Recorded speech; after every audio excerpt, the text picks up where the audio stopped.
அலைக்கடல் வெள்ளமென வந்து கொண்டிருக்கிற இடத்திலே ஹஜ்ரத் ஹாஜி அலி பாபா அவர்கள் நடு கடலில் இப்படியே வீட்டில் இருக்கிறார். மக்கள் தாரை தாரையாய் சாரை சாரையாய் வந்து கொண்டும் போய்கொண்டும் இருக்கிறார்கள்.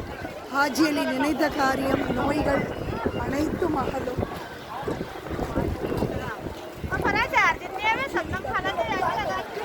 ஹாஜி அலி தர்பாரே எல்லாருக்கும் ரொம்ப பிடிக்கும். ஏன்னா இது ஒரு கனவாகவே இருக்கும். நிறைய பேர் கடலுக்கு நடுவில் இருக்கிற பாபாவை பார்க்கணும். எங்களுக்கும் அப்படி தான் இருந்துச்சு. அதுக்கு பாபா அழைச்சாதான் வர முடியும். அவன் அருளாலே அவன் தாள் வணங்கி அந்த பாபா நம்மளை கூப்பிட்டுருக்கனால இந்த உலகத்து இந்த வேலை நாங்கள் அவர்கிட்ட வந்திருக்கிறோம்.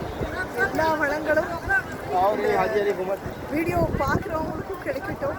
நோய்கள் நீங்கும், வறுமை நீங்கும், கஷ்டம் கவலை துக்கம் துயரம் நீங்கும், செல்வம் செழிப்பு, இதுக்கு ஆப்போசிட் இருக்கிற எல்லா நன்மைகளும் கிடைக்கும்.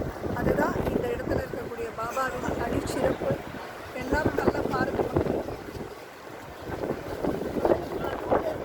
தர்கா தான் ஹாஜி அலி தர்கா. மும்பையில் சிறப்பு வாய்ந்த தர்கா. எல்லாருக்கும் எல்லா நன்மையும் நடக்கட்டும், கிடைக்கட்டும். அல்ஹம்துலில்லாஹ். ஜெய் சாய்.